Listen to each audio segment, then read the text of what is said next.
Ya, tren kuliner di Indonesia saat ini tentunya tidak lepas dipengaruhi dari demografi orang Indonesia. Ya, kita beruntung, katanya Indonesia itu memiliki bonus demografi. Apa itu bonus demografi? Bahwa kita memiliki banyak sekali orang-orang muda, ya, yang penuh dengan antusiasme, dengan semangat untuk terus berkembang, untuk terus bertumbuh. Nah, kaum muda yang besar jumlahnya ini mencakup kira-kira sekitar 70-80% dari penduduk Indonesia. Ini kekayaan aset yang penting bagi Indonesia dibandingkan dengan negara-negara lain yang saat ini mungkin saja lebih kaya daripada Indonesia, tapi penduduknya lebih banyak komposisi yang usia tua. Nah, kita ini banyak kaum muda. Nah, kaum muda inilah satu memiliki jiwa kreatif. Jadi kalau dalam bidang kuliner, mereka ini kreatif-kreatif.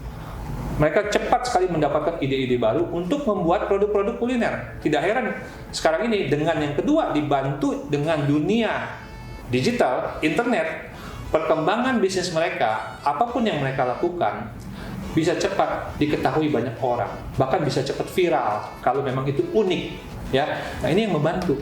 Ya, jadi kita yang kedua adalah arah bisnisnya nanti banyak sekali dibantu oleh dunia digital, baik kampanye tokonya, sistem pembayarannya secara digital juga, tidak lagi secara tradisional, uang diterima dan uang diambil, tidak. Semua sudah cashless, ya. Pengiriman terbantu juga, ya. Kita sudah memanfaatkan, tidak perlu punya armada sendiri sekarang. Kalau dulu kita harus pikir bagaimana ngirim barang punya armada motor, armada mobil. Sekarang tidak perlu.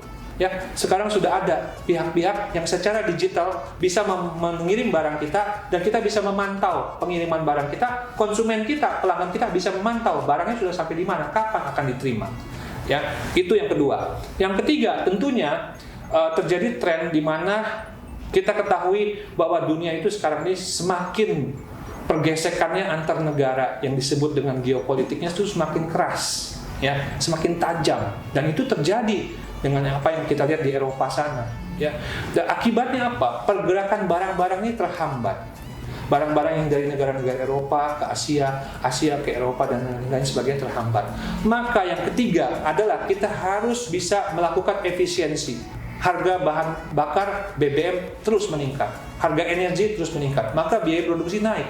Maka kita harus melakukan efisiensi dan juga kreativitas untuk mencari substitusi barang-barang yang tidak lagi bisa kita peroleh dengan mudah dari luar negeri. Jadi trennya adalah kita harus mencari bagaimana cara untuk bisa efisien agar bisa bertahan. Itu. Dan yang terakhir adalah bahwa konsumen sekarang itu sangat mempedulikan pada aspek kesehatan. Ya, mereka semakin peduli, semakin pandai, semakin teredukasi. Mereka kalau beli roti, beli kue, beli cookies, jangankan orang dewasa, anak-anak SD aja sekarang sudah bisa membaca kandungan nutrisinya bagaimana dan sebagainya. Bahkan mereka berani bertanya kepada produsennya, kepada penjualnya. Ini gulanya kenapa segini tinggi? Ya, ini mengandung lemak yang lemak jahat atau tidak? Ya, trans fat atau tidak? Dan sebagainya. Karena mereka semakin peduli. Ini gluten free atau bukan?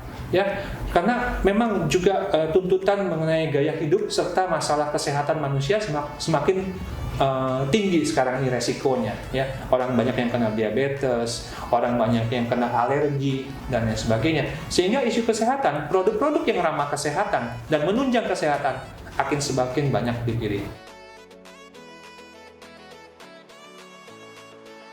Nah, yang perlu kita miliki yang pertama adalah tentunya bahwa kita memahami sekali bisnis ini. Kita pahami benar-benar, ya, segala halnya. Kalau kita bergerak dalam bidang produksi roti, kita harus tahu bahan bakunya, karakter-karakternya, prosesnya. Ya, kita bergaul lah dengan banyak orang yang punya pengetahuan, keterampilan. Ya, jangan malu, kita belajar serajin-rajinnya. Kita pintar boleh, tapi kita perlu rajin, kita perlu kerja keras. Kerja keras dalam hal apa? Mencari tahu. mengulangi kesalahan, mengulangi berbagai proses, salah diulang lagi, diperbaiki lagi dan sebagainya. Jadi kita benar-benar mencintai dan memahami sekali. Dan kedua, ya, kita memahami siapa target pelanggan kita sebaik-baiknya.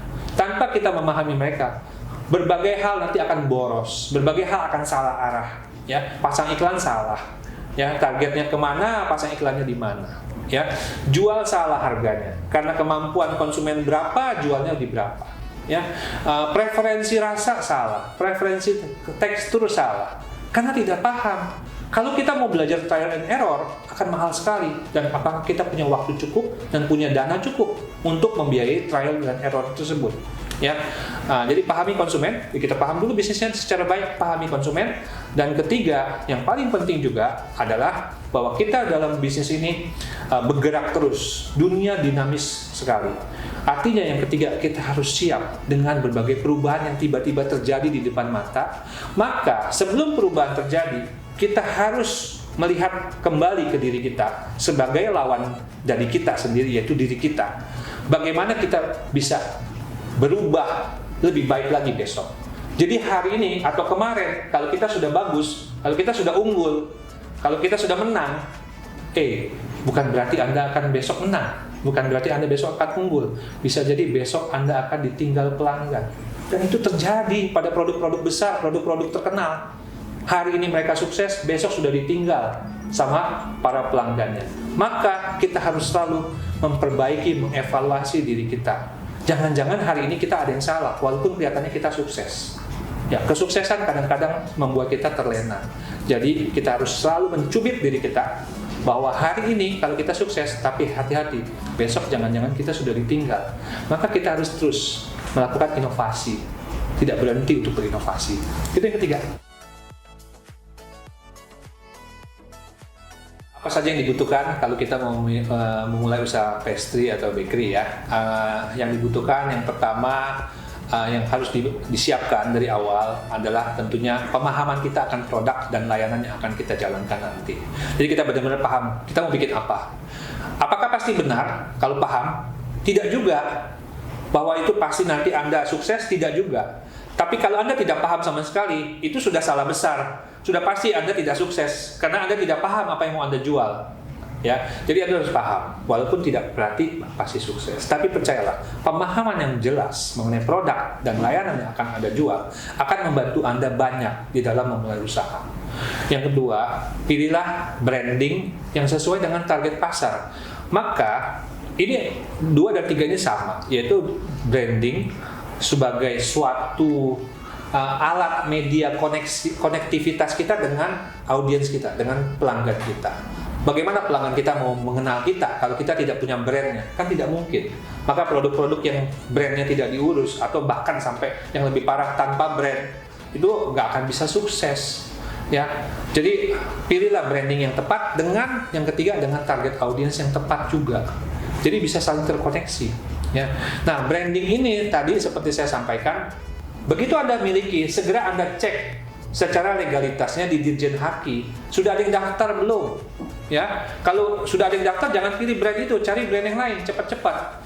Sebelum Anda melakukan brand campaign, karena apa artinya Anda melakukan kampanye brand, melakukan kegiatan aktivasi brand, tapi brandnya nggak bisa dipakai karena sudah dimiliki oleh orang lain. Brand itu aset loh. Ya, jadi Anda harus benar-benar serius terhadap legalitas dari brand. Itu adalah aset awal Anda. Jadi ketika Anda belum punya bisnis, Anda sudah memiliki brand yang sudah terdaftar di Dirjen Haki, Anda sudah memiliki aset non-fisik. Siapa tahu aset ini nanti suatu saat dibeli orang, bukan fisiknya lagi yang dilihat. Anda punya mesin berapa, Anda punya tanah berapa, enggak. Yang dilihat nilai daripada brand itu berapa. Itu yang akan dibayar sama orang mahal. Dan itu terjadi pada merek-merek terkenal. Brandnya dihargai lebih tinggi daripada aset fisiknya. Jadi legalitas daripada branding ini penting didaftarkan. Someday Anda juga ingin waralaba, tanpa Anda memiliki pendaftaran merek, sertifikatnya, bagaimana Anda mau mewaralabakan merek tersebut, usaha tersebut? Karena mereknya tidak Anda miliki secara legal. Ya, jadi daftarkan. Dan berikutnya adalah kita mulai berbisnis. Kita mulai. Pasti saya yakin Anda akan menemui kesulitan. Tidak akan Anda langsung menemui kelancaran dan kesuksesan. Saya tidak mengatakan bahwa Anda nanti pasti sulit, tapi Anda pasti menemui kesulitan. Ya, jadi itu adalah bagian dari bisnis. Nikmati, karena kalau Anda tidak menemui kesulitan, Anda tidak akan menemui jalan untuk sukses. Kesuksesan itu ada di balik berbagai kesulitan, di balik berbagai keringat, air mata, ya, luka di sana sini. Itulah yang akan membuat Anda punya bekal untuk sukses. Maka jalani dulu, buka saja, terima saja order, ya, terima evaluasi dari mereka, dari pelanggan. Siapa pelanggan pertama? Oh, gampang, saudara-saudara, teman-teman terdekat. Yuk coba ini kue saya, ya. Anda coba kasih masukan. Berapa harganya untuk orang lain sekian, untuk Anda saya berikan sekian. Ya, hanya di masa awal. Ya, tapi Anda harus berikan testimoni. Kalau Anda suka, kenapa? Ya, kalau Anda tidak suka, kasih tahu saya. Kenapa Anda tidak suka? Dan itu lakukan branding di dunia digital. Jadi saya bilang bahwa aset mengenai mesin-mesin, aset mengenai tempat, karyawan, dan sebagainya, jangan jadi beban yang pertama kali selalu menggayuti orang ketika mau terjun ke usaha. Itu kurang kreatif namanya. Kalau mau kreatif, Anda punya tugas cari kolaborasi dengan orang lain. Kalau saya tidak punya mesin, saya tidak punya alat, siapa yang punya alat? Yang mau ngasih pinjam, yang mau ngasih pakai, cari, ya, sampai nanti Anda punya modal sendiri untuk beli. Saya pertama kali beli peralatan tidak punya uang sama sekali. Mungkin Anda tidak percaya. Saya hanya memberikan bukti kepada yang menjual peralatan bahwa saya akan membayar sebulan kemudian cicilan pertama. Kenapa? Karena saya bilang saya akan pakai alat itu untuk edukasi kepada orang lain, supaya orang lain tahu bagaimana cara memakai produk mereka. Dan mereka percaya. Ya, kenapa? Karena saya sudah punya kredibilitas yang dibangun tahun-tahun sebelumnya. Saya tidak bayar cash di depan. Saya bayar secara menyicil semua peralatan kerja yang menjadi bahan pelatihan saya. Dan orang percaya itu. Ya, itu bukti bahwa kalau kita sejak awal harus menjaga kredibilitas sekecil apapun, jangan sampai kita cacat. Maka dari semuanya yang paling penting modalnya apa? Kredibilitas, kepercayaan orang kepada diri kita. Itu yang kita bangun dalam bisnis. Ya, saya tidak mengatakan bahwa uang itu tidak penting. Paling tidak Anda harus ada uang lah, ya. Jangan sampai nol sama sekali, ya. Tetap perlu uang. Tapi bahwa uang dalam jumlah besar, bahwa segala hal sudah dimiliki dulu dengan membayar di semuanya, baru usaha jalan, tidak. Ya, tetap kita perlu uang. Ya, kita harus menyiapkan dana, sejumlah dana. Tanpa itu semua, tentunya akan berat sekali kita memulai usaha. Ya, jadi bagaimanapun, contohnya gini ya. Kita bisa saja menyuruh orang lain yang mengerjakan, pakai alat-alatnya dia. Tapi kita kan harus memodali, beri bahan-bahannya, ya. Dan pada saat awal mungkin kue-kuenya belum langsung laku. Nah, bagaimana kalau kue-kue itu kita berikan sebagai sampel? Berarti itu kan ada biaya, uang, ya. Kita tidak operasional kepada dalam proses produksinya, memerlukan investasi di alat-alat, ya. Tapi kita tetap perlu modal. Nah, mungkin jumlahnya bisa diperkecil. Sesuaikan saja dengan skala kemampuan kita, dengan skala tabungan kita. Ya, jadi nggak perlu kita bilang, oh saya punya duit sekian dulu, baru usahanya bisa jalan. Saya dengar-dengar tuh orang lain segitu. Oh, nggak perlu. Ya, orang lain boleh segitu, itu sebagai gambaran saja. Tapi kita mungkin bisa mencari cara yang lebih kreatif.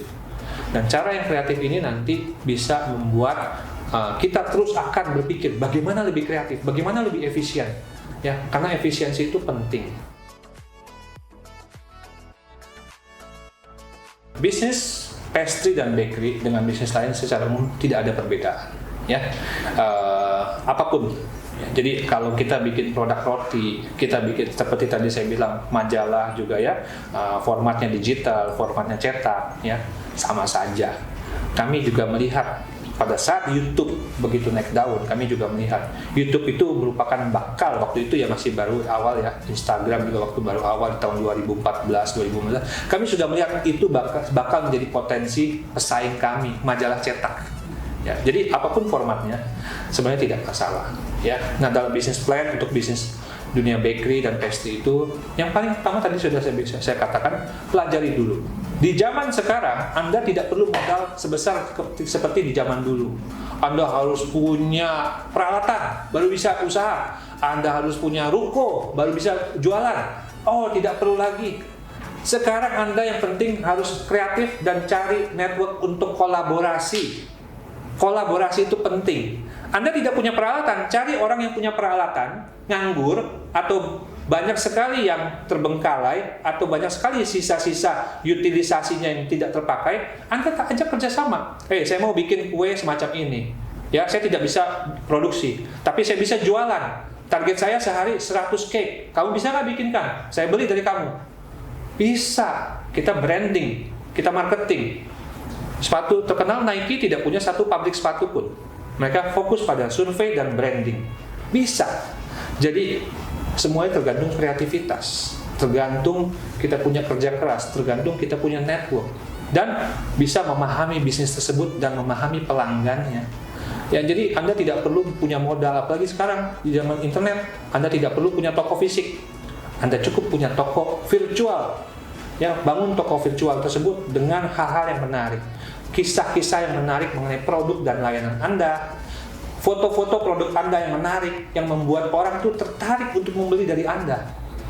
Jadi mereka tidak perlu ke dapur Anda, lihat Anda secara fisik, ke toko Anda, lihat produknya. No. Dan ketiga, buktikan janji Anda sebagai dasar bagi mereka untuk memesan kembali ke depan, dan sebagai dasar untuk memberikan referensi kepada orang lain. Itu kepercayaan yang penting yang harus dibangun. Maka saya bilang kredibilitas itu penting dalam bisnis. Bukan keuntungan, bukan laba, ya, bukan modal yang besar. Kredibilitas. Anda bisa saja punya duit Rp1, tapi Anda bisa berbisnis dan sukses besok, ketimbang orang yang punya bisnis uangnya 10 miliar, tapi tidak ada kredibilitas. Jadi jangan takut, silakan terjun, jangan takut salah, ulangi segala hal dari kegagalan, karena itulah aset Anda untuk bisa sukses.